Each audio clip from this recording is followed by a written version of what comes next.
ሰላም ጤና ይስጥልን ውድ የአሮማ ሚዲያ ቤተሰቦቻችን፣ የሰዓቱን ዜናዎች እንደሚከተለው እናቀርባለን። አብራችሁን ቆዩ። ነፃነታችንን ካረጋገጥን 5 ዓመት ሞላን ሲሉ አቶ እሸተ ደምለው ተናገሩ።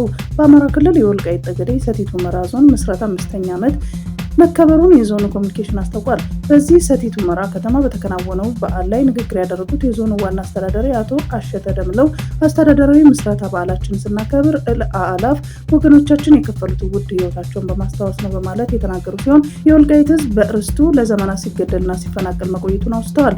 ጨምሮም ይህ አረመኔያዊ ተግባር የፈጸመው የህወሓት ቡድን በተባበረ ክንድ ላይ መለስ ተከዜን ተሻግሮ እንዲሄድ ሆኗል። የወልቃይት ህዝብ ነፃነቱን ካረጋገጠ 5 ዓመት ሞልቶታል ሲሉ መናገራቸውን ኮሚኒኬሽን ባሰራጨው መረጃ አስታውቋል። በሌላ በኩል ያልተቋጠረ የትውልድ ቅብብሎች ትግል የዛሬውን ነፃነት ቀን አጎናጽፎናል ያሉት ደግሞ የዞኑ ምክትል አስተዳዳሪና የሰላምና ጸጥታ መምሪያ ኃላፊ ኮሎኔል ደመቀ ዘውዱ ናቸው። ኮሎኔል ደመቀ በበዓል ላይ ጨምረው ሲናገሩም የወልቃይት ጠገዴ ህዝብ ለማንነቱ የታገለ ነው። የወልቃይት ጠገዴ የአማራ ማንነትና ወሳኝ አስመላሽ ኮሚቴ ህገ መንግስቱን መሰረት በማድረግ አማራዊ ማንነቱን ለማስመለስ በአስቸጋሪ ጊዜ በመተባበር ጥያቄውን ማቅረብ እውነትን የያዘ በመሆኑ አሸናፊ ሆኗል በማለትም ተናግረዋል።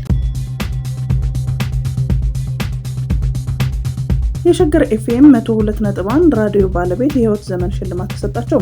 ጋዜጠኛ መዓዛ ብሩ የምስራቅ አፍሪካ ልማት በየነ መንግስት ባለስልጣናት የህይወት ዘመን ጋዜጠኛ ሽልማት ተሰጣቸው። የሸገር ኤፍኤም 102.1 ራዲዮ መስራችና ስራ አስኪያጅ መዓዛ ብሩ ሽልማቱ የተሰጣቸው የኢጋድ ዓመታዊ የሚዲያ ሽልማት በአዲስ አበባ በተካሄደበት ወቅት ነው። ሽልማቱም ከኢትዮጵያ የውጭ ጉዳይ ሚኒስትር ጌዲዮን ጢሞቴዎስ እና ከኢጋድ ዋና ጸሐፊ ዶክተር ወርቅነህ ገበየሁ ተቀብለዋል። ኢጋድ በየዓመቱ በተለያዩ ዘርፎች የአባል ሀገራትን የተመለከቱ ዘገባዎችን የሰሩ ጋዜጠኞችን የሚሸልም ሲሆን ዘንድሮም በአየር ንብረት ለውጥም የተመለከቱ ዘገባዎችን የሰሩ ጋዜጠኞች ስራ አወዳድሮ ሸልሟል። በዋሽንግተን ዲሲ በሁለት የብሔራዊ ጥበቃ ወታደሮች ላይ ጥቃት ከተፈጸመ በኋላ የትራምፕ አስተዳደር የአሜሪካ ዜግነትና ኢሚግሬሽን አገልግሎት የሚሰጣቸውን ሁሉንም የጥገኝነት ውሳኔዎች እንዲያቆም ትዕዛዝ መስጠቱን ሲቢኤስ ኒውስ ያገኘውን የውስጥ ሰነድ አመለከተ። ይህ እርምጃ ሮብ ዕለት ጥቃቱ ፈጽሟል ተብሎ የተጠረጠረው ራህማኑላ ላካንዋን የተባለው አፍጋኒስታዊ ዜጋ በመሆኑን ተከትሎ የመጣ ነው። የላካንዋን የኢሚግሬሽን ታሪክ እንደሚያሳየው በ2021 በቀድሞው ፕሬዚዳንት ጆ ባይደን ዘመን በሰብአዊ ፓሮል አሜሪካ የገባ ሲሆን ህጋዊ የጥገኝነት ፈቃድ ያገኘው ግን በዚህ ዓመት በዚሁ በሁለተኛው የትራምፕ አስተዳደር መሆኑን ታውቋል። አርብ ዕለት የወጣው ይህ የውስጥ መመሪያ ሰራተኞች የማንኛውንም ሀገር ዜጋ ጥገኝነት ማመልከቻ ከመቀበል ውድቅ ከማድረግ ወይም ከመዝጋት ሙሉ በሙሉ እንዲቆጠቡ ያዛል። ሰራተኞች ቃለ መጠይቆችን መቀጠል ቢችሉም ወደ ውሳኔ መስጫው ስትደርሱ ቆም ብላችሁ ያዙ የሚል ቀጥተኛ መመሪያ ተሰጥቷቸዋል። እያንዳንዱ የውጭ ዜጋ በተቻለ መጠን ከፍተኛ ማጣራት መደረጉን እስክናረጋግጥ ድረስ ሁሉንም የጥገኝነት ውሳኔዎች ያቁመናል ብለዋል። የአሜሪካ የህዝብ ደህንነት ሁልጊዜም ይቀድማል ሲሉም አክለዋል። ይህ ትዕዛዝ ከአስተዳደሩ ከጥቃት በኋላ እየወሰዳቸው ካሉ ጠንካራ የኢሚግሬሽን እርምጃዎች አንዱ ነው። አስተዳደሩ በመጀመሪያ ከአፍጋኒስታን የሚቀርቡ ማንኛውም የኢሚግሬሽን ማመልከቻዎች ሙሉ በሙሉ እንዲቆም አዟል። ፕሬዚዳንት ትራምፕ የጉዞ እገዳ በጣሉበት 19 ሀገራት አፍጋኒስታን፣ ሶማሊያ፣ ሱዳን፣ ኤርትራ እና ቬንዙዌላን ጨምሮ ዜጎች ላይ የግሪን ካርድ ማጣራት እንደገና ጥብቅ እንዲፈተሽም አዘዋል። ፕሬዚዳንት ትራምፕ በትሩዝ ሶሻል ገጻቸው ላይ ከ3ኛው ዓለም ሀገራት የሚመጣ ፍልሰት በቋሚነት እንደሚያቆምና የምዕራባውያንን ስልጣኔ የማይመጥኑ ያላቸውን የውጭ ዜጎችን እንደሚያስወጡም ቃል ገብተዋል።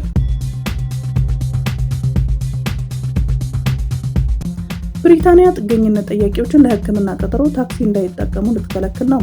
ብሪታንያ በሀገሪቱ የሚገኙ ጥገኝነት ጠያቂዎች ለሕክምና ቀጠሮ ታክሲ የመጠቀም መብታቸውን ከየካቲት ወር ጀምሮ እንደምትከለክል ይፋ አደረገች።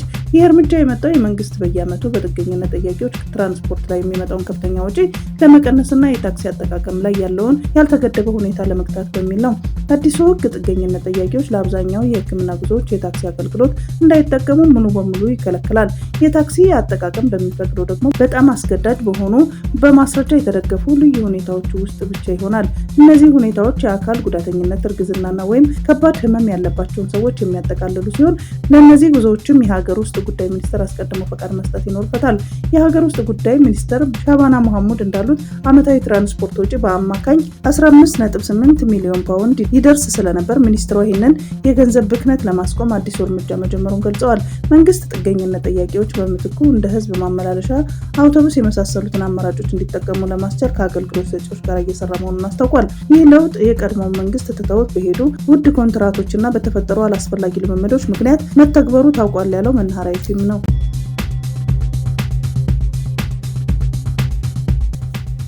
የአፍሪካ ህብረት ጊኒ ቢሳውን ከህብረቱ አባልነት አገደ። ህብረቱ በውሳኔውን ያሳለፈው ፕሬዚዳንት ኡማሮ ሲስኮ ኢምባሎ በመፈንቅለ መንግስት ከስልጣን ከተወገዱ ከ2 ቀናት በኋላ ነው። የጊኒ ቢሳው ወታደራዊ ኃይል ባለፈው ሮብ ፕሬዚዳንቱን ከስልጣን ማስወገዱን አስታውቋል። ሊቀመንበሩ መሐመድ አሊ የሱፍ እንዳሉት የአፍሪካ ህብረት ጊኒ ቢሳውን ከአባልነቱ በፍጥነት ለማገድ ወስኗል። በወታደሮቿ የተፈጸመው መፈንቅለ መንግስት በምዕራብ አፍሪካዊቷ ሀገር የተደረገው ምርጫ ውጤት በቅርቡ ይፋ ይደረጋል ተብሎ በሚጠበቅበት ወቅት መሆኑን የፈረንሳይ ዜና አገልግሎት ዘግቧል። የጊኒ ቢሳው ወታደራዊ ሁንታ አዛዡ ጄኔራል ሆርታን ታምን ለ1 ዓመት የሽግግር መንግስቱን ፕሬዚዳንት አድርጎ ሾሟል። ከስልጣን ከተወገዱ በኋላ በቁጥጥር ስር የነበሩት ፕሬዚዳንት ኡማሮ ሲስኮ ኢምባሎ በድርድር ወደ ሴኔጋል እንዲሸሹ መደረጋቸውን ዘገባው አመላክቷል። በምርጫው አሸንፊያለሁ የሚሉት የተቃዋሚ ፕሬዚዳንት እጩ ፈርናንዶስ ዲያስ ደህንነታቸው ተጠብቆ በሀገሪቱ ውስጥ በአንድ ስፍራ ተደብቀው እንደሚገኙም ለዜና ምንጩ ተናግረዋል። የምዕራብ አፍሪካ ኢኮኖሚክስ ማህበር ሀገሪቱን ከሁሉም ውሳኔ ሰጪ አካላት ማገዱን ይታወሳል። ጊኒ ቢሳው ከጥቂት ሰዓታት ወዲህ የወታደራዊ መፈንቅለ መንግስት ሰለባ የሆነች ሌላዋ ምዕራብ አፍሪካዊ ሀገር ሆናለች።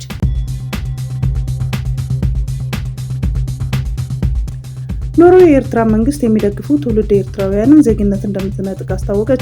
የኖርዌይ ስደተኞች አገልግሎት ተቋም እንዳለው ትውልድ ኤርትራውያን ላይ የተካሄደ ምርመራ በዋነኝነት ያተኮረው ለመንግስት ድጋፍ በሚሰጡ ላይ ነው። በኦስሎና በርገን ከተማዎች በመዘዋወር ምርመራውን ያካሄደ ሲሆን በርገን ከዚህ ቀደም በኤርትራ መንግስት ደጋፊዎችና ተቃዋሚዎች መካከል ግጭት የተከሰተባት ከተማ ናት። የኤርትራ መንግስት የሚደግፉ ስደተኞች ላይ ምርመራ ከተከፈተ በኋላ ተቋርጦ የነበረ ሲሆን በድጋሚ ምርመራ መጀመሩ ተገልጿል። ከአውሮፓውያኑ አዲስ ዓመት በኋላ ኤርትራውያኑ ይግባኝ እንደሚታይ የኖርዌይ ስደተኞች አገልግሎት ተቋማት አስታውቋል።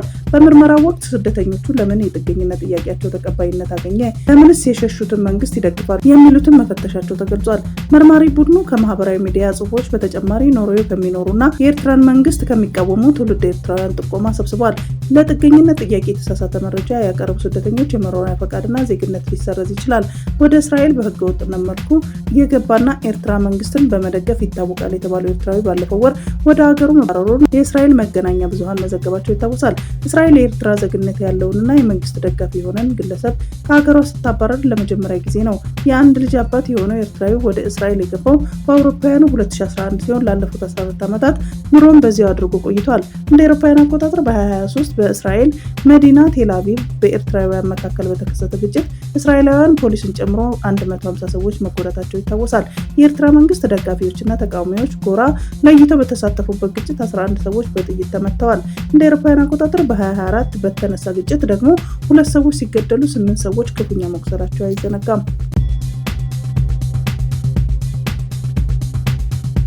የአማራ ክልል ከመንግስት መስሪያ ቤት አንስተው ግጭት ውስጥ ከገቡ ፋኖ መሪዎች መካከል ካፒቴን ማስረጃ ሰጤ ትናንት ምሽት እጁን ለመንግስት የጸጥታ ኃይሎች የመስጠቱን ዜና ጭምጭምታ እየተሰማ ነው።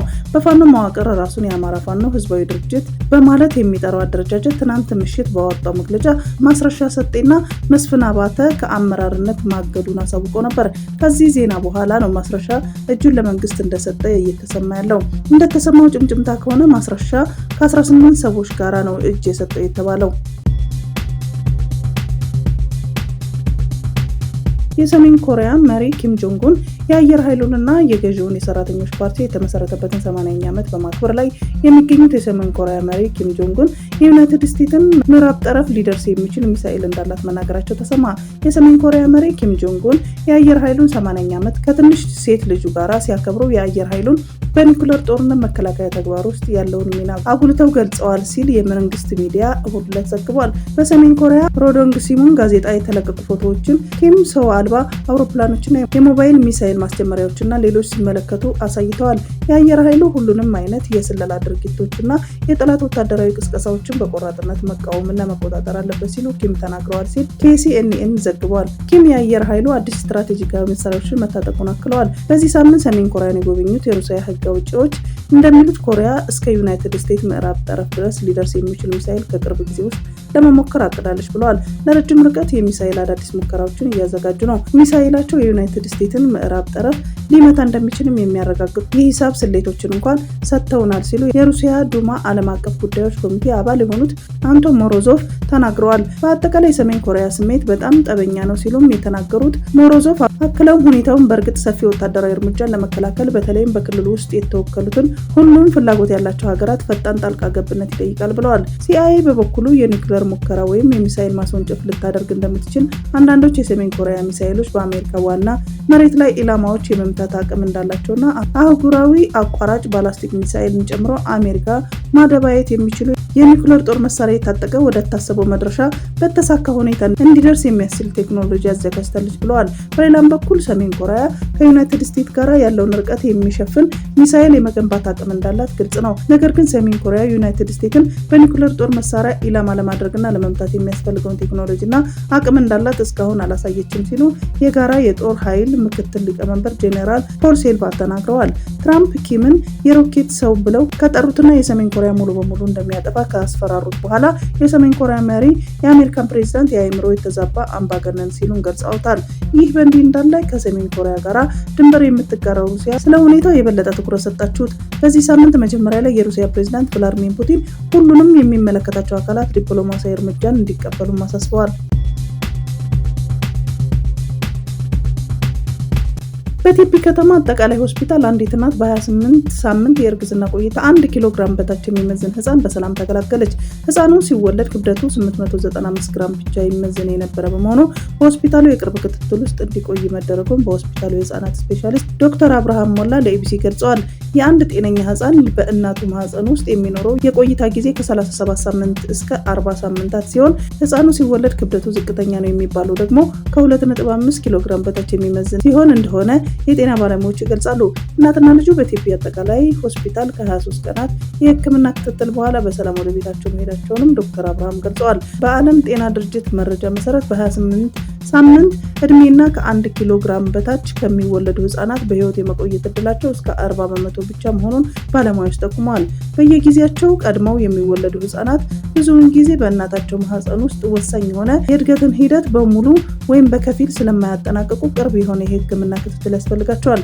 እንደ ዶክተር አብርሃም ገለጻ በሆስፒታሉ የሚገኙ ባለሙያዎች ባደረጉት ከፍተኛ ርብርብ የህፃኑ ህይወት በተሳካ ሁኔታ ለመታደግ ተችሏል። ሆስፒታሉ ለእናቶችና ህጻናት የሚሰጡን አገልግሎት በማዘመን ተገቢ የሆነ አገልግሎት እየሰጠም እንደሚገኝም ተመላክቷል። የጃፓን ከፍተኛ ፍርድ ቤት በሀገሪቱ የተመሳሳይ ጾታ ጋብቻን በህገ መንግስት ከለከለ። ፍርድ ቤቱ አዲሱ ህግ በ2026 የመጀመሪያ ዓመት ላይ ተፈጻሚ ያደርጋል ተብሎ ይጠበቃል። የሀገሪቱ ህገ መንግስት አንቀጽ 24 ትዳሩ በሁለት ጾታዎች ማለትም ሴትና ወንድ መግባባት ላይ ሲደርስ ይፈጸማል ይላል።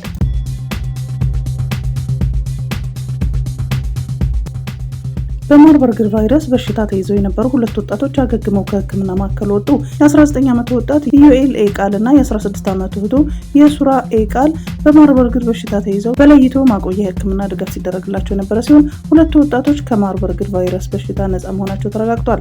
የደቡብ አፍሪካ ክልል ጤና ቢሮ ኃላፊ አቶ እንደሸሽብሩ እንደገለጹት ሁለት ወጣቶች ቀደም ሲል በማርበርግ በሽታ ቫይረስ ተይዘው ህይወታቸው ካለፈ አባታቸው ጋር ንክኪ የነበራቸው ሲሆኑ የበሽታው ምልክት አሳይተው የላቦራቶሪ ምርመራ ተደርጎላቸው ቫይረሱ ስለተገኘባቸው የህክምና ክትትል ሲያደርጉ እንደነበር አስረድተዋል። ከነዚህ ወጣቶች በተገኘ ልምድ ማንኛውም በሽታ ምልክት የሚታይበት ግለሰብ ፈጥኖ ወደ ጤና ተቋም ቢሄዱ የመዳን እድላቸው እንደሚያሳድግ የገለጹት አቶ እንደሻው ህብረተሰቡን ከመዘናጋት ወጥተው የቫይረሱ ምልክት እንደታየ ወደ ጤና ተቋማት ሊመጡ ይገባል ብለዋል። የቢሮ ኃላፊ የጤና ባለሙያዎች በተግባሩ የተሳተፉትን አመራሮች ጨምሮ የጤና ሚኒስቴር፣ የህብረተሰብና ጤና ኢንስቲትዩሽንና አጋር ድርጅቶችን አመስግነዋል። በዓለም ላይ በአንድ ዓመት ውስጥ 630,000 ሰዎች በኤድስ ሞተዋል ተባለ። የዓለም ጤና ድርጅት ህዳር 22 ቀን በሚከበረው የዓለም ኤድስ ቀን አስመልክቶ በለቀቀው ሪፖርት እንደ አውሮፓውያን አቆጣጠር በ2024 የኤችአይቪ ኤድስ ኢንፌክሽን በ1.3 ሚሊዮን ሰዎች ላይ መመዝገቡን አስታውቋል። በኤችአይቪ ምክንያት በተከሰቱ ህመሞች ምክንያት ደግሞ 630,000 ሰዎች መሞታቸውን አስታውቋል። በዚህኛው የፈረንጆች ዓመት በዓለም ዙሪያ ከቫይረሱ ጋር የሚኖረው ሰው ቁጥር 40.8 ሚሊዮን ደርሷልም ተብሏል። የዓለም ጤና ድርጅት ከአጋሮቹ ጋር በመሆን ዘንድሮ የዓለም ኤድስ ቀንን መቋረጥን ማሸነፍ የኤድስ ምላሽን መለወጥ በሚል መሪ ቃል የሚያከብር ሲሆን እንደ አውሮፓውያን አቆጣጠር እስከ 2030 ድረስ የኤድስ ወረርሽኝን ለማስቆም ቀጣይነት ያለው የፖለቲካ አመራር፣ ዓለም አቀፍ ትብብርና በሰብአዊ መብቶች ላይ የተመሰረቱ አቀራረቦችን እንዲኖር ጥሪ አቅርቧል። የዓለም ጤና ድርጅት እንዳለው ለ10 ዓመታት እድገት በኋላ የኤችአይቪ ምላሽ ወሳኝ ምዕራፍ ላይ ነው። ህይወት አድንና አገልግሎቶች እየተስተጓጎሉ ነው። ብዙ ማህበረሰቦች ለተጋላጭነት ተጋልጠዋል። ሆኖም እነዚህ ችግሮች ቢኖሩም ኤድስን ለማስቆም በሚጥሩ ማህበረሰቦች ቁርጠኝነት የመቋቋም አቅምና ፈጠራ ውስጥ ተስፋ አለ ብለዋል። በተለይም በአፍሪካ ህጻናት፣ ታዳጊ ልጃገረዶችና ወጣቶች ሴቶች ለተጨማሪ ተጋላጭነት ተጋልጠዋል ሲል ድርጅቱ ገልጿል ያለው ፊደል ፖስት ነው። የመጀመሪያ ከማርበርግ ቫይረስ ያገገመችው 15 ዓመት ታዳጊ ከቫይረሱ ነጻ በመሆኗ በሕክምና ማዕከል ወጣች። የደቡብ ኢትዮጵያ ክልል ጤና ቢሮ ኃላፊ አቶ እንደሻው ሽብሩ እንደገለጹት ታማሚዋ የማርበርግ ቫይረስ በሽታ ምልክት በማሳየቷ ሕክምና ሲደረግላት ቆይቶ በላቦራቶሪ ምርመራ ከቫይረሱ ነጻ መሆኗ በመረጋገጡ ከሕክምና ማዕከል እንድትወጣ መደረጉን አስረድቷል። የበሽታው ታማሚ ታዳጊ በአምላክ ምትኩ 15 ዓመቷ ሲሆን በሽታው መኖሩን በላቦራቶሪ ምርመራ ተረጋግጦ በተደረገላት ሕክምና ከበሽታው ማገገም ችላለች። የማርበርግ ቫይረስ በሽታ ምልክቱ በሚታይበት ወቅት ወዲያውኑ ወደ ጤና ተቋማት የሚመጡ አካላት የማገገም እድላቸው ሰፊ በመሆኑም ሁሉም ሰው ሳይዘናጋ የቫይረሱ ምልክቶች ሲኖሩ ፈጥኖ ወደ ሕክምና ማዕከል መምጣት በሽታውን ለመከላከልና ለመቆጣጠር ያስችላል መባሉን ብስራት ሬዲዮ አሰምቷል። የዩክሬን ፕሬዝዳንት ቮሎዲሚር ዜሌንስኪ ከፈረንሳዮቻቸው ኢማኑኤል ማክሮን ጋር በትራምፕ እቅድ ዙሪያ መምከራቸው ተገለጸ። ዜሌንስኪ ጦርነቱ በተቻለ ፍጥነት ቶሎ ማለቅ እንዳለበትና ሀገሮቻቸው ጋር አሁንም ከጎናቸው እንዲሆኑ ጠይቀዋል። መሪዎቹ ለኤልቢሲ ቤተ መንግስት የተገናኙት የአሜሪካ መራሽ እቅድ ከኪየቭና ዋሽንግተን የተውጣጡ ልዑካን ውይይት ካደረጉ በኋላ ነው። የትራምፕ እቅድ ወደ ሩሲያ ያጋደለ ነው በሚል አንዳንድ የአውሮፓ ሀገራት የተቃወሙት እንደሆነም ይታወቃል። ለሰዓታት ከማክሮን ጋር ቆይታ የነበራቸው ዜሌንስኪ ጦርነቱ የሚያልቅበትና የጸጥታ ዋስትና በሚረጋገጥበት ሁኔታ መወያየታቸውን በማህበራዊ ትስስር ገጻቸው ላይ አስፍረዋል። የዩክሬን ተደራዳሪዎች ገንቢ በሚባል ደረጃ ውይይቱን እያደረጉ እንደሚገኙ ነው የተናገሩት ዜሌንስኪ ከማክሮን ጋር የነበራቸው ውይይት ከጨረሱ ከጥቂት ቆይታ በኋላ ከኡሜሮቭ፣ ስቲቭ ዊትኮቭ እና ኬር ስታርመር ጋር ስለ ሂደቱ በስልክ ማብራሪያም ሰጥተዋል።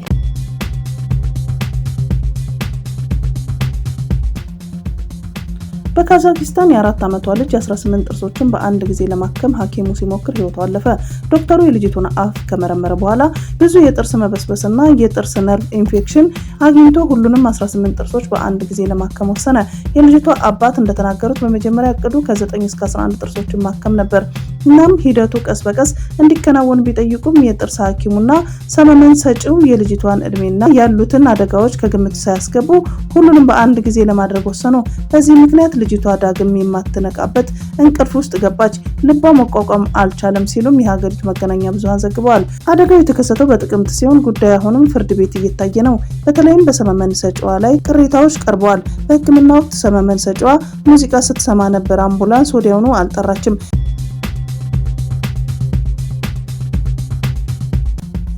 ጠቅላይ ሚኒስትር ቤንጃሚን ኔታንያሁ ምህረት እንዲደረግላቸው የሚጠይቅ ባለ 111 ገጽ ማመልከቻ ጻፉ። የእስራኤል ጠቅላይ ሚኒስትር ቤንጃሚን ኔታንያሁ የቀረቡባቸውን ክሶች ምህረት ውድቅ እንዲሆን የሚጠይቅ ደብዳቤ መጻፋቸው ተገለጸ።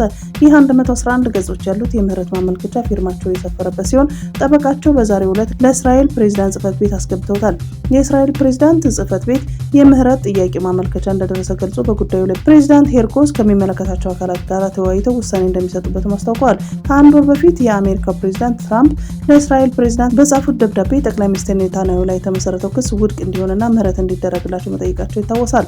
በወቅቱም የእስራኤል ፕሬዝዳንት በሰጠው መልስ በሀገሪቱ ሕግ መሰረት አንድ ሰው ምህረት የሚደረግለት ባቀረበው ማመልከቻ መሆኑን ገልጾ ጠቅላይ ሚኒስትር ኔታንያሁ ግን የምህረት ማመልከቻ ለማስገባታቸውን ማስታወቁ አይዘነጋም።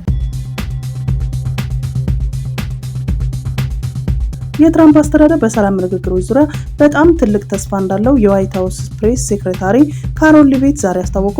ወይዘሮ ሊቪት ይህንን የተናገሩት በፍሎሪዳ ከዩክሬን ባለስልጣናት ጋር በጣም ጥሩ ንግግሮች መካሄዳቸውን በመጥቀስ ነው።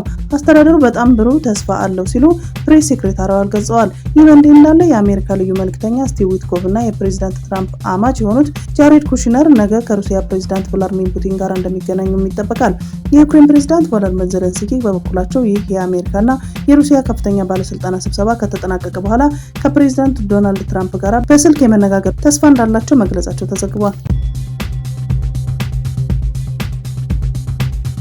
ከቂሊንጦ ማረሚያ ቤት በዋስ የተለቀቁት የፖለቲከኛ እስረኞች በር ላይ በድጋሚ በፖሊስ ተይዘው ወዳልታወቀ ስፍራ ተወሰዱ።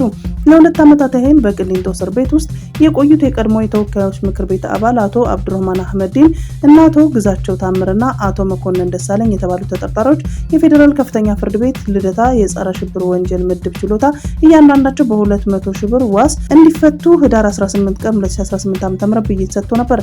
ለፋኖ ድጋፍ መስጠት በሚል የተጠረጠሩ ግለሰቦች የተጠየቁትን የ200 ሺህ ብር ዋስ አስይዘው ህዳር 19 ቀን 2018 ዓ.ም እኩለ ቀን ሲሆን ከቅሊንጦ ማረሚያ ቤት ሲወጡ የፌዴራል ፖሊስና ሲቪል የለበሱ ግለሰቦች በኃይል በማስገደድ አምቡላንስ ውስጥ አስገብተው ይዘዋቸው እንደሄዱ የአይን እማኞች ለመሰረት ሚዲያ ተናግረዋል። የአይን ምስክሮቹ እንደገለጹት 3 እስረኞች እድሜያቸው የገፋ ሲሆን አንደኛው እስረኛ በሰዎች ተደግፎ ከእስር ቤት ሲወጣ እንደተመለከቱ ገልጸዋል። የእስረኛው ቤተሰቦች ደግሞ እንደገለጹት አዲስ አበባ ሜክሲኮ በሚገኘው የፌዴራል ፖሊስ ወንጀል ምርመራ ቢሮ ድረስ በመሄድ ቢጠይቁም አየሁ የሚል የለም ሲሉ ተናግረዋል። የቀድሞው የኢዴፓ እና የተወካዮች ምክር ቤት አባል አቶ አብዱራህማን አህመዲን በቅርቡ በከባድ ቀዶ ሕክምና የተደረገላቸው መሆኑንና ይህን የጤና ሁኔታቸውን ምክንያት በማድረግ የከፍተኛው ፍርድ ቤት በውጭ ሆነው ጉዳያቸውን እንዲከታተሉ በዋስ እንደለቀቃቸው የገለጹት ምንጮቻችን ዛሬ ከማረሚያ ቤት ሲወጡ ታፍነው መወሰዳቸውን አስረድተዋል። ቀደም ሲል በተመሳሳይ መልኩ ተጠርጥረው የከፍተኛው ፍርድ ቤት በ200 ሺህ ብር ዋስ የለቀቃቸውን አቶ ሚካኤል መላክ የተባሉ ተጠርጣሪ ፖሊስ በር ላይ በኃይል አስገድዶ ይዟቸው እንደወሰዳቸው መዘገባቸው ይታወሳል። የጸረ ሰላምን እንቅስቃሴ ከጀርባ ሆነው የሚዘውሩት የህወሓት ሽማግሌዎች ስለሆኑ እኔ ደግሞ የህወሓት አገልጋይ መሆን አልፈልግም በማለት ለመንግስት እጅ የሰጠው ማስረጃ ሰጤ ከህወሓት ጋር የተደረጉ የሚስጥራዊ ስብሰባዎችን የድምጽ ቅጂ ይፋ አደርጋለሁ እንዳለም የደረሱ መረጃዎች ያሳያሉ። በተለይ ይህ ሚስጥራዊ ስብሰባ ድምጽ ቅጂ ከነ ዘመነ ምሬና ሀብቴ ከህወሓት ሽማግሌዎች ጋር እንደሚሰሩ ቁልጭ አድርጎ የሚያሳይ እንደሆነም ለማወቅ ተችሏል። ከዚህ በተጨማሪ የህወሓት ሽማግሌዎች ከነ ዘመነ አማካኝነት ያደራጁትን ታጣቂ ለምን ኢላማ ሊጠቀሙበት እንዳሰቡት ይህ ድምጽ ቅጂ ያጋልጣል ብሎ ማስረጃ ሰጤ እንደተናገረ ተናግሯል። እስራኤል በሊባኖስ የደማስቆ የገጠር ከተማ በሆነችው ቤት ጂን ባደረገችው የአየር ድብደባ ቢያንስ 13 ሰዎችን መግደሏ ተሰማ። የእስራኤል የመከላከያ ሰራዊት ወታደሮች በተያያዘችው የጎላን ሃይትስ ዳርቻ ላይ ወደሚገኘው መንደሩን ገብተው በእስራኤል ሲቪሎች ላይ የሽብር ጥቃቶችን አድርሰዋል የተነገረላቸው ታጣቂዎች በቁጥጥር ስር መዋሉን ገልጿል። የአይዲኤፍ ቡድን አርብ ዕለት ባደረገው ዘመቻ የጃማዓ እስላሚያ ታጣቂ ቡድንን ኢላማ እንዳደረገም ተናግሯል። ጥቃቱ ሲጀመር የሊባኖስ የሙስሊም ወንድማማችነት ቅርንጫፍ የሆነው የጃማዓ አልእስላሚያ አባላትን በርካታ የታጠቁ አሸባሪዎች ወደ እስራኤል ወታደሮች መተኮሳቸውና እስራኤል እየተከላከለች እንደሆነም ተናግረዋል። የእስራኤል ጦር 55ኛ የተጠባባቂ ብርጌድ አርብ ጠዋት ላይ ቤት ጂንን በመውረድ ላደረሰው ጥቃት ምክንያቱ እዚህ የሚኖሩ 3 ሶሪያውያን የጃማዓ አልእስላሚ አባላት እንደሆኑና ለእስራኤል አደጋ መሆናቸውን የእስራኤል ባለስልጣናት ገልጸዋል። የሶሪያ ውጭ ጉዳይ ሚኒስትር በቤት ጂን ውስጥ የእስራኤል የወረራ ጦር ፓትሮል የፈጸመው ወንጀል ጥቃት በማውገዝ መግለጫ አውጥቷል። የወረራ ኃይሎች ቤት ጂንን ከተማ በጭካኔና ሆን ብሎ በቦምብ በማጥቃት ወረራቸው ከከሸፈ በኋላ ሙሉ በሙሉ የጦር ወንጀል ነው ብለዋል። የሶሪያ ውጭ ጉዳይ ሚኒስትር ሴቶችና ህጻናትን ጨምሮ ከ10 በላይ ሲቪሎች ተገለዋል። እስራኤል ሙሉ በሙሉ የጦር ወንጀል ፈጽማለች ሲል ከሶሪያ መንግስት የጸጥታው ምክር ቤት የእስራኤል ጥቃት ፖሊስ ለማስቆም አንድ ነገር እንዲደረግ ጥሪ አቅርበዋል። የእስራኤል የህዝብ ብሮድካስት ኦፕሬሽኑ የጃማዓ አልእስላሚያ አባላት ያነጣጠረ የእስር ወረራ እንደሆነ ተናግረዋል። የእስራኤል ጦር ቃል አቀባይ እንዳሉት ከቡድኑ ጋር የተያያዙ 3 ሰዎች ተይዘዋል ብለዋል።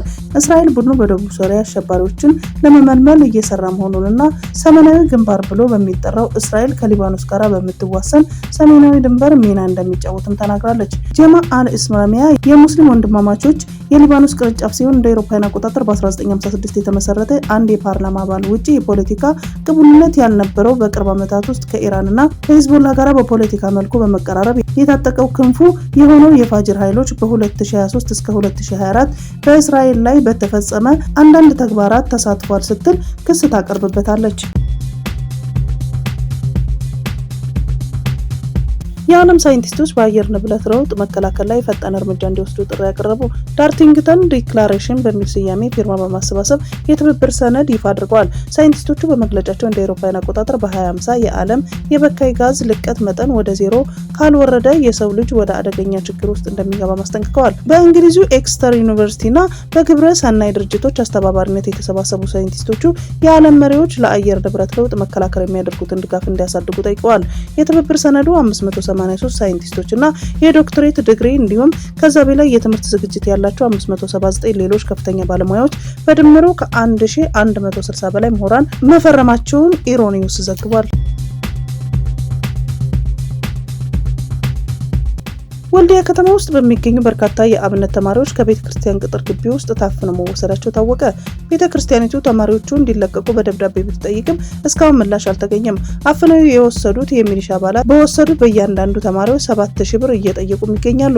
ከተያዙ ተማሪዎች መካከል አንደኛው ባሳለፍነው አርብ ለማምለጥ ሲሞክር ከሚሊሻ በተተኮሰበት ጥይት ተመቶ ከፒያሳ ወደ እንቲባዝ በሚወስደው መንገድ ላይ ሕይወቱ ማለፉ ታውቋል። የኢትዮጵያ የባህር በር ጥያቄ ከዓለም አቀፉ ማህበረሰብ አድናቆትና ድጋፍ እያገኘ ነው። የኢትዮጵያ ወደብ ለማግኘት እየተከለከለች ያለችው ዲፕሎማሲያዊ አካሄድ የዓለም አቀፉ ማህበረሰብ ግንዛቤና ድጋፍ እያገኘ መሆኑን የውጭ ጉዳይ ሚኒስቴር የሁኔታዎች ክትትል ዳይሬክተር ጄኔራል ዶክተር ዞሩባቤል ለጋዜጣ ፕላስ በሰጡት ቃል የኢትዮጵያ የባህር በር ጥያቄ በመጀመሪያ ለብዙዎች አስደንጋጭ እንደነበረና ከኢትዮጵያ ይመጣል ተብሎ ያልተጠበቀ እንደነበረ አውስተዋል። ሆኖም መንግስት ላለፉት 2 ዓመታት ጥያቄውን ከታሪክ፣ ከደህንነት፣ ከኢኮኖሚና ከማህበራዊ ጉዳዮች አኳያ ያለውን ፍትሐዊነት ለማስረጽ ባደረገው ጥረት የዓለም አቀፉ ማህበረሰብ አቋሙን መረዳት ጀምሯል ብለዋል። የኢትዮጵያ ጥያቄ ለይምሰል የተነሳ ሳይሆን ታስቦና ታልሞ የተጠየቀ እንደሆነም የተገነዘበው የዓለም አቀፉ ማህበረሰብ ድጋፍ እያደረገ መምጣቱን ዳይሬክተር ጄኔራሉ አብራርተዋል። የኢትዮጵያን ጥያቄ የመስፋፋት ጉዳይ አድርገው ለመግለጽ የሞከሩ አካላት አካሄድ መክሸፉን የጠቆሙት ዶክተር ዞሩባቤል አሁን ላይ ማህበረሰቡ ጉዳዩን በአዎንታ እየተመለከተው እንደሚገኝ አረጋግጠዋል። ዶክተር ዞሩባቤል የኢትዮጵያ ውጭ ጉዳይ አካሄድ ሲገልጹ ዶግማቲክ ሳይሆን ገቢር ነበብ መሆኑን አጽንኦት ሰጥተዋል። ሀገሪቱ በአንድ እሳቤ ላይ የምትወሰን ሳትሆን ሁኔታዎችን በመረዳትና በመገምገም ለብሔራዊ ጥቅሟ የሚበጅ አካሄድ ትቀርጻለችም ነው ያሉት። የኛ የዲፕሎማሲያዊ መነሻ ብሔራዊ ጥቅም ነው ብለዋል ዳይሬክተር ጄኔራሉ። ኢትዮጵያ ቀድሞም ሆነ አሁን ያላት የውጭ ጉዳይ ፖሊሲና ስትራቴጂ መነሻ ብሔራዊ ጥቅም መሆኑን ጠቁመው ትብብርም ሆነ ግጭት የሚኖረው በዚህ ብሔራዊ ጥቅም ላይ ተመስርቶ መሆኑን አስረድተዋል። በዩክሬን ጦርነት ምክንያት በሩሲያና በአውሮፓ መካከል ያለው ውጥረት ከመቼውም ጊዜ በላይ አይሏል። ፕሬዚዳንት ቭላድሚር ፑቲን ሀገራቸውን ከአውሮፓ ጋር ጦርነት እንደማትፈልጉ ቢገልጹም አውሮፓ ጦርነት ከፈለገች ግን ሩሲያ ለዚህ ዝግጁ ናት ሲሉ አስጠንቅቀዋል። የአውሮፓ ሀገራት ሩሲያ ከዩክሬን ባሻገር ከሀገሪቱ ላይ ሰፊ ጦርነት ለመክፈት መሰረት እየጣለች ነው በሚል ስጋት አህጉሪቱን በፍጥነት ለማስታጠቅ እየተራወጡ ይገኛሉ። ሩሲያ በኔቶ አባላት መካከል ያለውን ልዩነት በመጠበቅ በአውሮፓና በአሜሪካ መካከል ሽብልቅ ለመንዳት እየሞከረች ነው። በተለይም አሁን ባለው የሰላም ድርድር ሂደት አሜሪካ አውሮፓውያንን ወደ ጎን ገሸሽ ማድረጓ ዩክሬንና የአውሮፓ ሀገሮቿ ዋይት ሀውስ በመጨረሻ ኪየቭ ለሩሲያ እንድትንበረከክና ተገቢ ያልሆነ ስምምነት እንድትቀበል ጫና ያደርግባታል የሚል ስጋት አሳድሮባቸዋል። ይህ በእንዲህ እንዳለ የሩሲያ የደህንነት ምክር ቤት ምክትል ሰብሳቢና የቀድሞ ፕሬዚዳንት ዲሚትሪ ሜድቬዴቭ የአውሮፓ ህብረት ሴት መሪዎች ኢላማ እያደረገ እጅግ የሰላና ስድብ ያዘለ ትችት ሰንዝረዋል። ሜድቬዴቭ ሮብ ዕለት በቴሌግራም ገጻቸው ባወጡት ጽሑፍ የአውሮፓ ኮሚሽን ፕሬዚዳንት አርሱላ ቮንደር ሌየን እና የአውሮፓ ህብረት የውጭ ጉዳይ ኃላፊ ካያ ካላስን የአእምሮ ውልቀት ያለባቸው አሮጊቶችን እብደቱ የጀመራቸው ሲሉ ዘልፈዋቸዋል። ሜድቬዴቭ አክለው ሩሲያና አሜሪካ ግጭቱን በድርድር ለማስቆም እየሞከሩ ባሉበት ወቅት በእነዚህ ግማሽ አእምሮ ባላቸው አሮጊቶች የምትመራው ቀዝቃዛው አውሮፓ ግን እስከ መጨረሻ ዩክሬናዊ ድረስ ጦርነት እንዲቀጥል እየገፋች ነው ሲሉም ወቅሰዋል።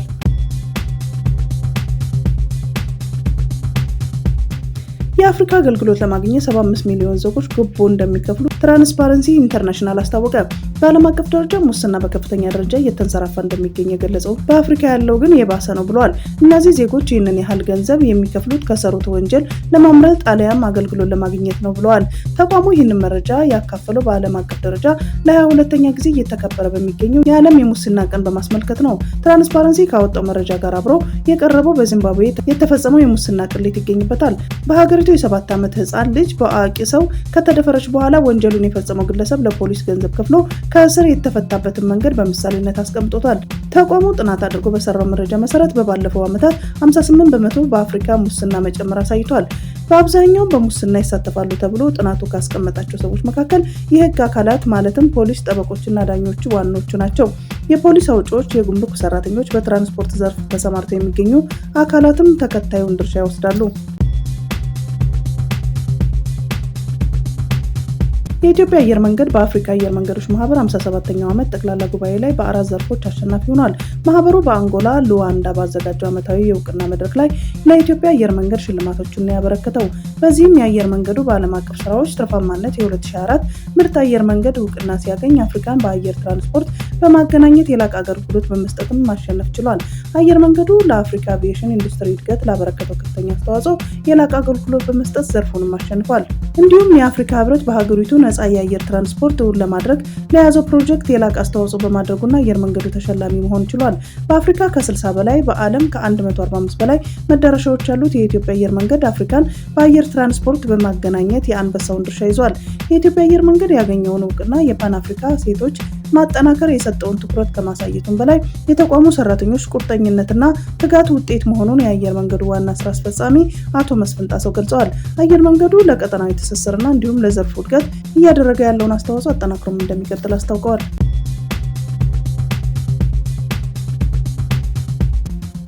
ምርጫ ቦርድ ዛሬ የሚጠናቀቀውን የእጩ የመመዝገቢያ ቀነ ገደብ እንደሚያራዝመው አረጋገጠ። የኢትዮጵያ ምርጫ ቦርድ ባለፈው ህዳር 8 ያወጣውንና ህዳር 23 ቀን የሚጠናቀቀውን የፖለቲካ ፓርቲ እጩዎች ምዝገባ ቀነ ገደብ እንደሚያራዝመው አመሻሹን ባወጣው መግለጫ አስታውቋል። ቦርዱ በተለያዩ የኮሚኒኬሽን አማራጮች በመጠቀም እንደተናገረው የእጩዎች ምዝገባ ገና እንዳልጀመረ ዋና ሰብሳቢዋ ሜላትወርቅ ኃይሉ ተናግረዋል። ቀጥለውም ነገር ግን ቦርዱ በህጉ መሰረት የእጩዎች ምዝገባ ከመጀመሩ በፊት ፓርቲዎቹ እንዲያቀርቧቸው አስፈላጊ የሆኑ መረጃዎችን ብቻ በረቂቅ የጊዜ ሰሌዳ ላይ በተገለጸው መሰረት በመሰብሰብ ላይ በመሆኑ ያም ቢሆን ከፓርቲዎቹ በቀረበ ጥያቄ መሰረት ቦርዱ ሰሌዳው ጊዜያዊ እንደመሆኑ መጠን ቀነ ገደቡን እንደሚያራዝሙና ፓርቲዎቹም መረጃዎችን ለቦርዱ የማቅረብ ስራ እንዲቀጥሉም ተናግረዋል። ሜላትወርቅ ዛሬ ይህንን ቢሉም ህዳር 8 ቀን 2018 ዓ.ም የወጣው መግለጫ ግን ቀነ ገደቡ ጊዜያዊ ስለመሆኑ አይገልጽም ነበር። በወቅቱ የወጣው መግለጫ 7ኛው ጠቅላላ ምርጫ ላይ የምትወዳደሩ ፖለቲካ ፓርቲዎች እጩዎቻቸውን ቦርዱ ባበለጸገው ሲስተም ተጠቅመው የሚመዘገቡ መሆናቸውን ይገልጽና አስፈላጊ የሆኑ መረጃዎችን ከህዳር 8 እስከ 23 ቀን 2018 ዓ.ም እንዲያስገቡ ነበር ያሳሰበው።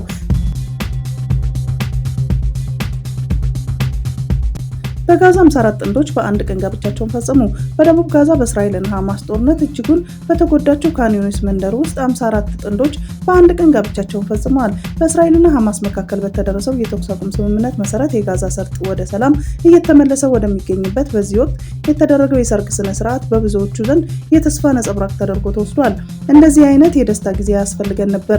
ከነበርንባቸው አስከፊ ጊዜያቶች በኋላ በደስታ ተሰባስበን ይሄ ጊዜ የማይታመን ነው ሲሉ ተጋቢ ሙሽሮች ተናግረዋል። ከጦርነቱ በኋላ አዲስ ህይወት ለመጀመር ጉዞ ላይ ነን። ሰላም መሰረታዊ ነገር ነው። ከዚህ በኋላ ወደ ጦርነቱ እንደማንመለስ ተስፋ እናደርጋለን ብለዋል።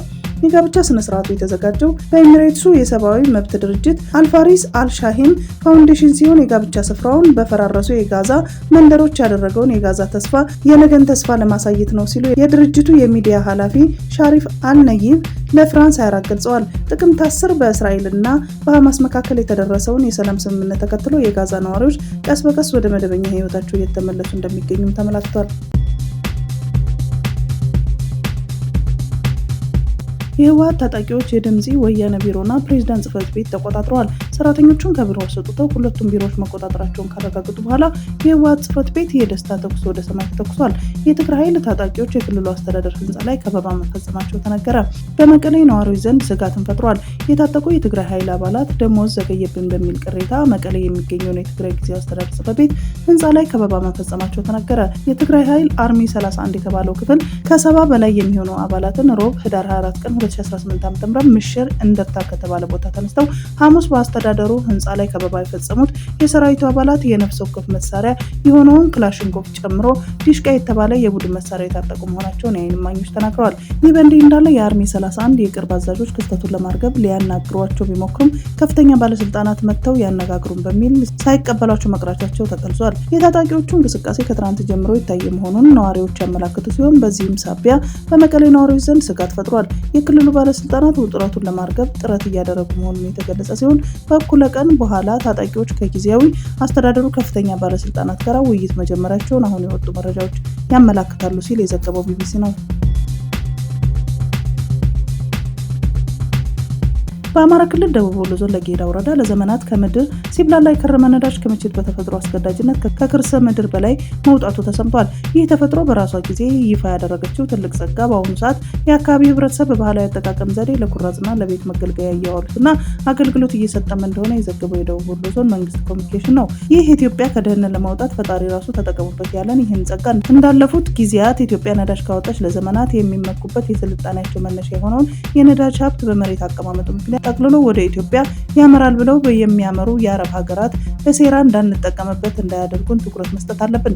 መቼም በጥቅሉ የአፍሪካ ቀንድ የዘመኑ ትርምስምስ ቀጠና የግርግር መንደር እንደ ተዋጊ ቀንዳም በሬ ከግንባሩ የተሰጠው ይመስል ከአካባቢው የውጊያ ቀጠና እንዲሆን ካደረጉት ነገሮች መካከል ከዓለም ላይ ሁሉ ሙሉ በኩል የተፈጥሯዊ ጸጋ የተቸረው ምድር በመሆኑ የቀንዱ ሀገራት ጸጋን አውጥቶ ተጋርቶ ምርትን ተገበያይቶ የጎደለውን ተሞላልቶ ተጠቃቅሞ የማደግ እድሉን እንዳይጠቀም ስለመሆኑ ሁላችንም እናውቃለን። እናም የሚመለከታቸው አካላት ትኩረት እንዲሰጡበትም ለማስታወስ እንወዳለን። 78 የባንግላዴሽ ዜጋ የሆኑ ሰራተኞች ከሳውዲ አረቢያ ተባረው ወደ ሀገራቸው እየተመለሱ ነበር። በኢትዮጵያ አየር መንገድ ተሳፍረው በአዲስ አበባ በኩል አቋርጠው ደካ አየር ማረፊያ ሲደርሱ ግን ደነገጡ። በአየር ማረፊያው ሻንጣ መቀበያ ቆመው የራሳቸው ሻንጣዎች ሲጠባበቁ ያላሰቡት ነገር ተመለከቱ። ምክንያቱም የተከፈቱና ባዶ ሻንጣዎች በተርሚናሉ ማጓጓዣ ላይ እየታዩ ነበር። አንዳንዶቹ ከአየር መንገዱ ሰራተኞች ጋር ሲከራከሩ የታዩ ሲሆን የተወሰኑት ደግሞ የተከፈተ ሻንጣቸውን ቪዲዮ በመቅረጽ በማህበራዊ ሚዲያ ላይ አሰራጭተውታል። ይህ ካጋጠማቸው አንዷ ስትናገር ሻንጣይ ሙሉ በሙሉ ተከፍቶ ነበር። በውስጡም የነበሩት አብዛኞቹ እቃዎችም ጠፍተዋል። ቅሬታ አቅርበን ነበር፣ ነገር ግን ከአየር መንገዱ ይፋዊ መልስ አላገኘንም ብላለች። ይህንን ተከትሎ በደካ አየር ማረፊያ ውስጥ ለተወሰነ ደቂቃዎች ቢሆንም ትርምስ ተፈጥሮ ነበር። የአየር ማረፊያው ኃላፊዎች በጉዳዩ ላይ ምርመራ ለማድረግና ከኢትዮጵያ አየር መንገድ ጋር ለመነጋገር ቃል መግባታቸውን መረጋጋት መፈጠሩን ዘወል አፍሪካ ጆርናል ጋዜጣ ዘግቧል። እንደ ዘገባው የአየር ማረፊያው የደህንነት ካሜራዎች በመመልከት የተደረገው ምርመራ መነሻው ውጤት ሻንጣዎቹ በባንግላዴሽ ውስጥ እንዳልተከፈቱ ያሳያል። አውሮፕላኑ አዲስ አበባ ከነበረው ቆይታ ሻንጣዎቹ የሚነኩበት አሰራር ባለመኖሩ ይህ ድርጊት የተፈጠረው በሳውዲ አረቢያ ሊሆን እንደሚችልም ተገልጿል። የባንግላዴሽ ሲቪል አቪዬሽን ባለስልጣናት ባደረገው የመጀመሪያ ምርመራ እንዳስታወቀው የሳውዲ አረቢያ ባለስልጣናት የ78ቱን ሰዎች ንብረት አንድ ላይ ሰብስበው መጋዘን ውስጥ አስቀምጠው ነበር። በዚያም ንብረቱን በ15 ኪሎ ግራም ከፋፍለው በተለያየ ሻንጣ ውስጥ እንዲገባ አድርገውታል። ባለስልጣኑ በመግለጫው ላይ በሳውዲ አረቢያ የተጫኑ ሻንጣዎች መጀመሪያውኑ የተከፈቱ የተቀላቀሉና ያልተሟሉ ነበሩ በማለት የችግሩን መንስኤ ለማስረዳት ሞክረዋል። በዚህም ጉዳይ ላይ የኢትዮጵያ አየር መንገድ በቀጥታ ስሙ እየተነሳ ቢሆንም ይህ ዘገባ እስከተጠናቀረበት ጊዜ ድረስ የሰጠው ይፋዊ መልስ የለም። በተለያዩ የወንብድና ወንጀሎች ሲፈለግ የነበረው ተጠርጣሪ ታይሰን በፖሊስ ቁጥጥር ስር መዋሉን የደቡብ ምዕራብ ኢትዮጵያ ሕዝቦች ክልል ፖሊስ ኮሚሽን አስታወቀ። የተጠርጣሪው መያዝ የህግ የበላይነትን የሚያረጋግጥና በክልሉም ወንጀል ፈጽሞ መሰወር እንደማይችል ማሳያ መሆኑም ተገልጿል። የክልሉ ፖሊስ ኮሚሽን የወንጀልና የትራፊክ አደጋ ምርመራ ዘርፍ ኃላፊና ምክትል ኮሚሽነር ታከለ ታደሰ እንደገለጹ ተጠርጣሪው አገኘው አሰፋ ኃይልን የተለያዩ ወንጀሎችን በመፈጸም በፖሊስ ሲፈለግ እንደነበረ ገልጸዋል። ተጠርጣሪው በከፋ ዞን ጊምቦ ወረዳ ዮቢጦ ቀበሌ በተለምዶ 460 ተብሎ በሚጠራው መስከረም 22 ቀን 2018 ዓ.ም በስፍራው ፍልጥ ለመጫን የገቡትን አሽከርካሪና ረዳቱን ያለኔ እውቅና ገብታችሁ አስጭናችኋል በሚል በታጠቀው ህገወጥ ሽጉጥ ረዳቱን በቀኝ ደረቱ ላይ አንድ ጊዜ ተኩሶ በመምታት ጉዳት አድርሶበት በአካባቢ መሰወሩ ተናግረዋል። የክልሉ ፖሊስ ኮሚሽን ከፌዴራል ፖሊስ፣ ከብሔራዊ መረጃ ደህንነት፣ ከአዲስ አበባ ፖሊስ ጋር በተደረገው ክትትል በአዲስ አበባ ላፍቶ ከተማ ፖሊስ በቁጥጥር ስር መዋሉን አስረድቷል። ተጠርጣሪው ከዚህ ቀደም በነፍስ ግድያ፣ በወንብድና ወንጀሎች ተከሶ 16 ዓመት ተፈርዶበት እንደነበረም ፖሊስ በወንጀል ሪከርድ መዝገቡ ላይ ተመዝግቦ እንደሚገኝም ጨምረው አስረድተዋል። የክልሉ ፖሊስ ኮሚሽን በግለሰቡ ላይ የጀመረውን የምርመራ ውጤት እንዲያገኝ ቀደም ሲል በአካባቢው የወንብድና፣ የነፍስ ግድያና ሌሎች ወንጀሎችን ይፈጽም እንደነበረ ህብረተሰቡ ፖሊስ ዘንድ ቀርቦ ማስረጃ እንዲሆን ጠይቀው ምርመራው እንደተጠናቀቀ ለአቃቢ ህግ በመላክ ክስ እንዲመሰረትበት ምክትል ኮሚሽነር ታከለ ገልጸዋል።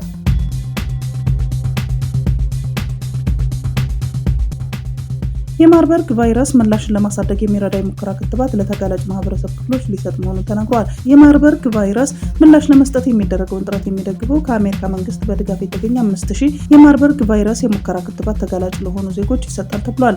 በኢትዮጵያ የአሜሪካ አምባሳደር አርቪን ማሲንጌ ክትባቱን ለኢትዮጵያ የመድኃኒት አቅርቦት አስረክበዋል። የጤና ሚኒስትር ዶክተር መቅደስ ዳባ ክትባቱን በአርማውር ሃንሰን የምርመራ ተቋም በሚመራ ፈጣን የደረጃ 2 ክሊኒካዊ ምርመራ ተደርጎበት ጥቅም ላይ እንዲውልም ገልጸዋል። የምርመራው ተቋሙ ከኢትዮጵያ ምግብና መድኃኒት ባለስልጣናት ጋር በመተባበር ቁጥጥር እንዲያደርግም አክለዋል። ክትባቱ ከህዳር 29 ቀን 2018 ዓ.ም ጀምሮ መስጠት የሚጀምር ሲሆን የጤና ባለሙያዎችና ከፍተኛ ተጋላጭ ለሆኑ ቡድኖች ቅድሚያ ይሰጣል ተብሏል። አምባሳደር ማሲንጊ በበኩላቸው የአሜሪካ መንግስት በባርዳና በሳቢን የክትባት ተቋማት በኩል ክትባቱ ተደራሽ ማድረጉን ገልጸው የማርበርግ ወረርሽኝ ከጀመረበት ጊዜ ጀምሮ አሜሪካ ለኢትዮጵያ ጠንካራ አጋር መሆኗን ተናግረዋል። ጤና ሚኒስቴር ወረርሽኙን ለመግታት ከሚመለከታቸው ባለድርሻ አካላት ጋር በመሆን የምላሽ አሰጣጡን አጠናክሮ መቀጠሉን አስታውቋል። በሱዳን ኒያላ ከተማ በደስታ በተተኮሰ ጥይት 5 ሰላማዊ ሰዎች መገደላቸው ተሰማ። የደቡባዊ ዳርፉር ዋና ከተማ በሆነችው ኒያላ ከተማ ውስጥ ሰኞ ምሽት በተፈጠረ የደስታ ጥይት ተኩስ ሰላማዊ ሰዎች መገደላቸው ተዘገበ። ዳርፉር 24 እንደዘገበው በዕለቱ በአባኑሳ ከተማ በፈጥኖ ደራሽ ኃይል ታጣቂ እጅ መውደቋን እንደተሰማ በኒያላ ከተማ ትልቅ ደስታ የተፈጠረ ቢሆንም ወዲያውኑ ግን ሀዘን ተከትሏል። የኒያላ ከተማ ነዋሪዎችና የፈጥኖ ደራሽ ኃይሉ ደጋፊ በደስታ ጥይት በሚተኩሱበት ወቅት ቢያንስ 5 ሰላማዊ ሰዎች መገደላቸውን የጠቀሰው ዘገባው ሌሎች በርካቶች በዚሁ የተነሳ ቆስለው በሆስፒታል እየታከሙ መሆናቸውን አስታውቋል። እንደ ዘገባው እንዲህ አይነት ድርጊት ሲፈጠር ይህ የመጀመሪያ ጊዜ አይደለም። ከዚህ ቀደም ፈጥኖ ደራሽ ኃይሉ አልፋሽርን በተቆጣጠረበት ወቅት በኒያላ ከተማ ውስጥ በተከፈተ የደስታ ተኩስ እሩምታ ቁጥራቸው ያልተገለጸ ሰላማዊ ሰዎች መሞታቸውና መቁሰላቸውን አውስተዋል። ኒያላ ከተማ የፈጥኖ ደራሽ ኃይሉ መሪ ሌተናል ጀነራል ደጋሎ የመሰረቱት ትይዩ መንግስት ዋና ከተማ መሆኗንም ይታወቃል። በአማራ ብሔራዊ ክልላዊ መንግስትና በአማራ ፋኖ ህዝባዊ ድርጅት መካከል የዘላቂ ሰላም ስምምነት ተፈርሟል። ስምምነቱ የአማራ ክልል ርዕሰ መስተዳድር አረጋ ከበደና የአማራ ፋኖ ህዝባዊ ድርጅት በመወከል ካፒቴን ማስረጃ ሰጤ ተፈራርመዋል። ውይይቱና ድርድሩ በአፍሪካ ህብረትና በኢጋድ አደራዳሪነት ሲካሄድ ነው የቆየው። ርዕሰ መስተዳድሩ አረጋ ከበደ ባስተላለፉት መልእክት ዛሬ ለክልላችን ህዝብ የመጀመሪያ ትልቅ የሰላም ኩነት የተካሄደበት ቀን ነው ብለዋል። ከግጭት አሸናፊ ተሸናፊም የለም፣ ከሰላም ሁሉም ያተርፋል። ስምምነቱ ለሰላም ወዳጅ ህዝብ ትልቅ እፎይታን ይሰጣል ነው ያሉት። የህዝብና የመንግስትን ጥሪ ተቀብለው ዘላቂ ሰላም ለማስፈን ለመጡ ወንድሞቻችን እንደ መንግስት አድናቆትና ክብር አለኝ ብለዋል። የአማራ ፋኖ ህዝባዊ ድርጅት በመወከል ስምምነቱን የተፈራረሙት ካፒቴን ማስረጃ ሰጤ በበኩላቸው ማንኛውንም ግጭት በመጨረሻ የሚፈታው በውይይትና በድርድር ነው ብለዋል።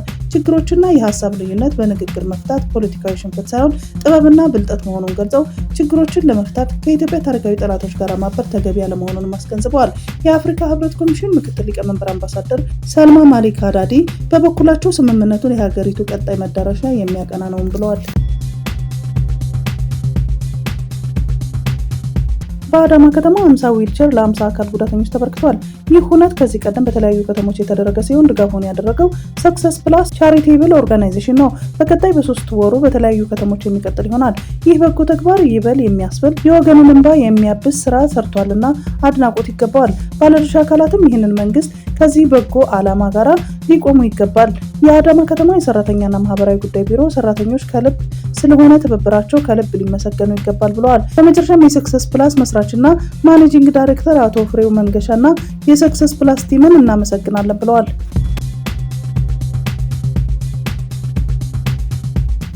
የሩሲያ ፕሬዝዳንት ቭላድሚር ፑቲን በህንድ ይፋዊ የስራ ጉብኝት ለማድረግ ከ4 ዓመታት በኋላ ወደ ኒው ዴልሂ አቅንተዋል። ፕሬዝዳንቱ በቆይታቸው ከህንድ ጠቅላይ ሚኒስትር ናሬንድራ ሞዲ ጋራ የሀገሪቱ የንግድና ኢኮኖሚ ትብብሮችን ጨምሮ በተለያዩ የሁለትዮሽና ዓለም አቀፍ ጉዳዮች ላይ እንደሚወያዩም ተገልጿል። ሁለቱ የብሪክስ አባል ሀገራት ከመሪዎቹ ጎን ለጎን በተለያዩ ዘርፎች የመግባቢያ ሰነዶችና የንግድ ስምምነቶችን እንዲፈራረሙ የሩሲያ የዜና ወኪል ታስዘግቧል። ሩሲያ በፈረንጆቹ በ2030 ከህንድ ጋር ያላትን የንግድ ልውውጥ $100 ቢሊዮን የማድረስ ፍላጎት ያላት ሲሆን ሁለቱ ሀገራት በየፊናቸው የሚያቀርቧቸውን ተጨማሪ ስትራቴጂያዊ የኢኮኖሚ ትብብር ማዕቀፎች ላይ እንደሚመክሩም ይጠበቃል። በትናንትናው ዕለት ህንድ እንደሚገቡ የሚጠበቁት ፕሬዝዳንት ፑቲን ከኢንዲያ ቱዴይ ጋራ ባደረጉት ቆይታ እንዳሉት ከሁለቱ ሀገራት የንግድ ልውውጦች 90% የሚሆነው በራሳቸው የመገበያያ ገንዘብ አማካኝነት የተከናወነ ነው። ሞስኮና ኒው ዴልሂ ህጋዊ ጥቅሞቻቸውን ከማስጠበቅ ውጪ ከየትኛውም ሀገር ጋራ ወደ ግጭት ውስጥ የመግባት ፍላጎት የላቸውም ነው ያሉት።